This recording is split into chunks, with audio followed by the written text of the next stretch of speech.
Hi shalom, this is Srikanth Nakrekanti from Jerusalem. మీ అందరూ చాలా బాగున్నారు అనుకుంటున్నాను. నేను కూడా చాలా బాగున్నాను. లాస్ట్ మంత్ చాలా బిజీగా ఉండే అండి. నేను ఇక్కడ మా స్టూడెంట్స్ గ్రాడ్యుయేట్ అయినారు, స్టూడెంట్స్ వెళ్ళిపోయినారు. సో దాన్ని బట్టి కొంచెం బిజీగా ఉన్నాను. సో ఏదేమైనా కానీ వార్ 284 రోజుల నుంచి వార్ జరుగుతున్నది. ఈ వార్ గురించి ప్రతిరోజు మాట్లాడాలంటే కూడా పెద్దగా ఆసక్తి ఉండట్లేదండి.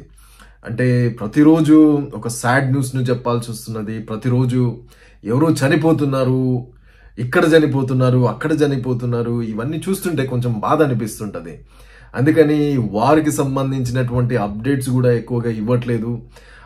ఇవ్వాలనిపిస్తుంది కానీ కొంచెం బాధ అనిపిస్తుంటది. లేచి ఒక కెమెరా ముందుకు వచ్చి కూర్చొని ప్రతిరోజు ఒక 284 రోజుల నుంచి వీటిని అబ్జర్వ్ చేసుకుంటూ చెప్పాలంటే కొంచెం కష్టంగా ఉంటుంటది. అందులో నా ఒపీనియన్స్ నేను చాలా స్ట్రాంగ్ గా చెప్తుంటాను. చెప్పినప్పుడు చాలా మందికి కోపం వస్తుండొచ్చు, లేకపోతే కొంతమందికి నేను చెప్తున్నది వాస్తవం అనిపిస్తుండొచ్చు. కాకపోతే నేను ఒకరి ఒపీనియన్స్ ని బేస్ చేసుకుని నేను ఏది చెప్పను. నిజంగా ఏదైతే సత్యమో, ఏదైతే ట్రూతో అది మాత్రమే నేను చెప్తాను.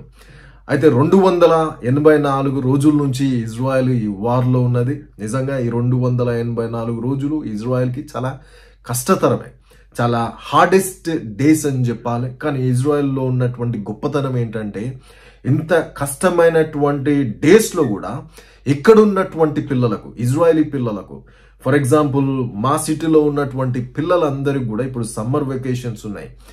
ఈ వారు జరుగుతుంది అనేటువంటి ఎక్స్పీరియన్స్ వాళ్ళకి ఇవ్వకుండా ఇజ్రాయెల్ మేనేజ్ చేస్తున్నది. ఎట్లయితే ఎప్పుడు యాక్టివిటీస్ ఉంటాయో ఈ దేశంలో, ఫెస్టివల్ యాక్టివిటీస్ కానీ, సమ్మర్ యాక్టివిటీస్ కానీ, పిల్లలకు జరిగేటువంటి ప్రతి యాక్టివిటీస్ ను కూడా అలాగనే ఇజ్రాయెల్ కంటిన్యూ చేస్తున్నది. కంటిన్యూ చేస్తూ ఒకవైపు దేశాన్ని కాపాడుకుంటున్నది. అదే విధంగా ఈ మిడిల్ ఈస్ట్ లో ఉన్నటువంటి హిజ్బుల్లా కానీ, లేకపోతే హిజ్బుల్లా సెక్రటరీ జనరల్ అంటున్నది ఏంటంటే, నస్రల్లా అంటున్నది అంటే ఇజ్రాయెల్ పైన చాలా ప్రెషర్ పెరిగిపోయినది.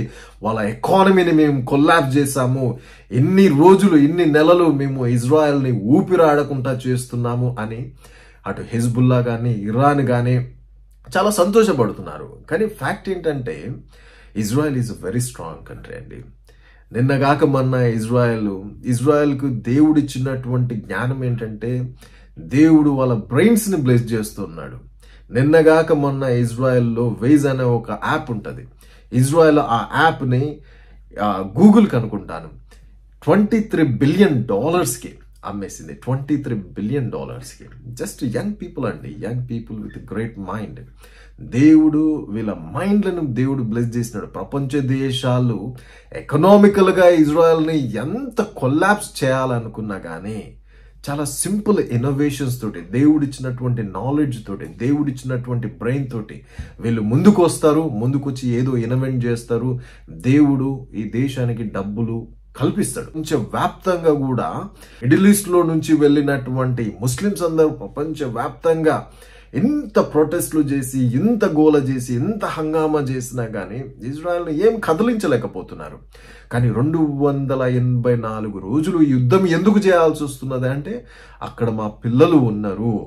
వాళ్ళను వీళ్ళు ఎక్కడ దాచిపెట్టినారు ఈ పిల్లలను అంటే అక్కడ ఉన్నటువంటి ఆడవాళ్ళ మధ్యన, పసిపిల్లల మధ్యన, టన్నెల్స్లలోనూ దాచిపెట్టినారు, క్యాంపులలోనూ దాచిపెట్టినారు. సో ఇజ్రాయెల్ ఈ యొక్క హమాస్ అక్కడనే ఉంటే వీళ్ళు తీవ్రవాదులు, ఈ తీవ్రవాదులతో యుద్ధం చేయాలంటే యుద్ధం 2 రోజులలో ఇజ్రాయెల్ ఫినిష్ చేస్తుంది. అంటే కొన్ని దేశాలు ఇజ్రాయెల్ మీదకి వచ్చి యుద్ధం చేస్తే ఇజ్రాయెల్ 6 days లో 6 day వార్ ఫినిష్ చేసింది. అలాంటిది ఈ ఆఫ్టర్ ఆల్ ఈ హమాస్ ఎంత? కాకపోతే హమాస్ ఆడవారిని, పిల్లల్ని అడ్డు పెట్టుకొని, టన్నల్స్లలో ఉండి, హోస్టేజెస్లను అడ్డు పెట్టుకొని 284 రోజులు ఈ యుద్ధాన్ని ప్రొలాంగ్ చేస్తూ వస్తున్నది. కానీ ఈరోజు మీరు గాజా పరిస్థితి చూడొచ్చు. ఒకవైపు గాజా పరిస్థితి చూపించి అయ్యయ్యో గాజానంతా నాశనం చేస్తున్నారు, అయిపోయిందని ఏడుస్తారు. ఇంకొక వైపు మేమే గెలిచినాం అంటారు. అంటే ఈ డబుల్ స్టాండ్ ఏందో వాళ్ళకే అర్థం కావాలి.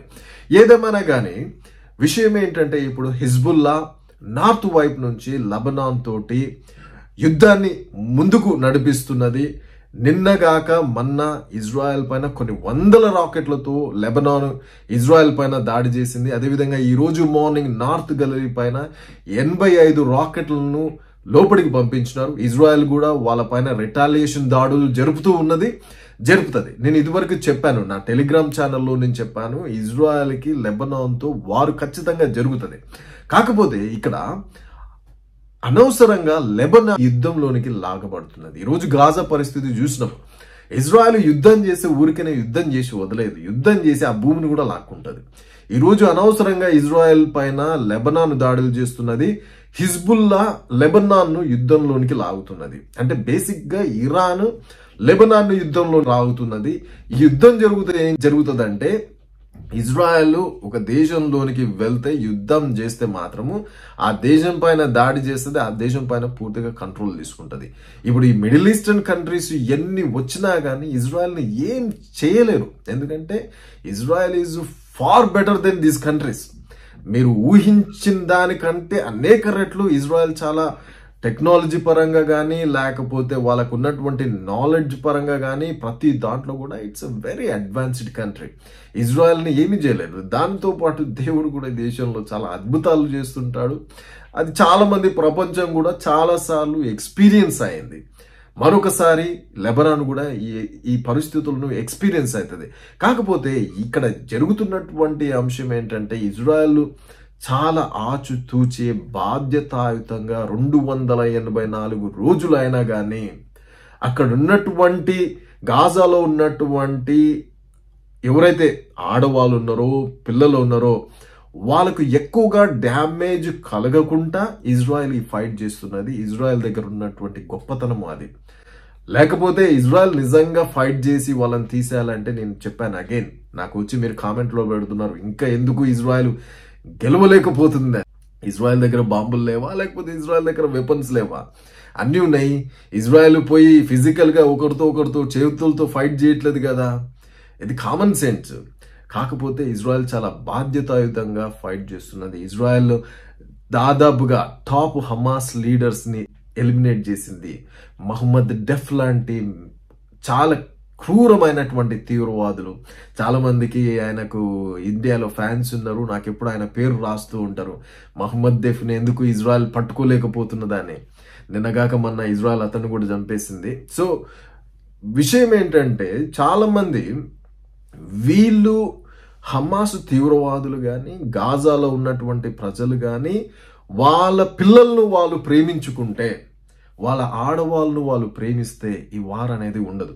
వాళ్ళు బేసిక్గా వాళ్ళ పిల్లలను ప్రేమించరు, వాళ్ళ ఆడవాళ్ళను ప్రేమించరు. వాళ్ళు ఒక లైఫ్ని వాల్యూ ఇవ్వలేనటువంటి ప్రజలు.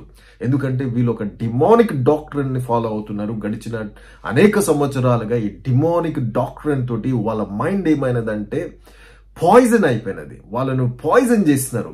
సో ఆ పాయిజన్ చేసి ఇప్పుడు ఈ మిడిల్ ఈస్ట్ లో ఉన్నటువంటి దేశాలు, ఈ ముస్లిం కంట్రీస్, ఇటు టర్కీ కానీ లేకపోతే ఇరాన్ కానీ బేసిక్ గా వాడుకుంటున్నాయి. వీటన్నిటితోటి ఈ అదర్ కంట్రీస్ కూడా జాయిన్ అవుతున్నాయి. కానీ ఎండ్ ఆఫ్ ద డే ఎవరైనా కానీ ఈ డాక్టరేట్ ని బిలీవ్ చేయని వాళ్ళు, లేకపోతే వీళ్ళ యొక్క ఐడియాలజీస్ ని ఈ విధంగా బిలీవ్ చేయని వాళ్ళు, తీవ్రవాదాన్ని సపోర్ట్ చేయని వాళ్ళు కూడా డెఫినెట్ గా బలి కావాల్సి వస్తుంది.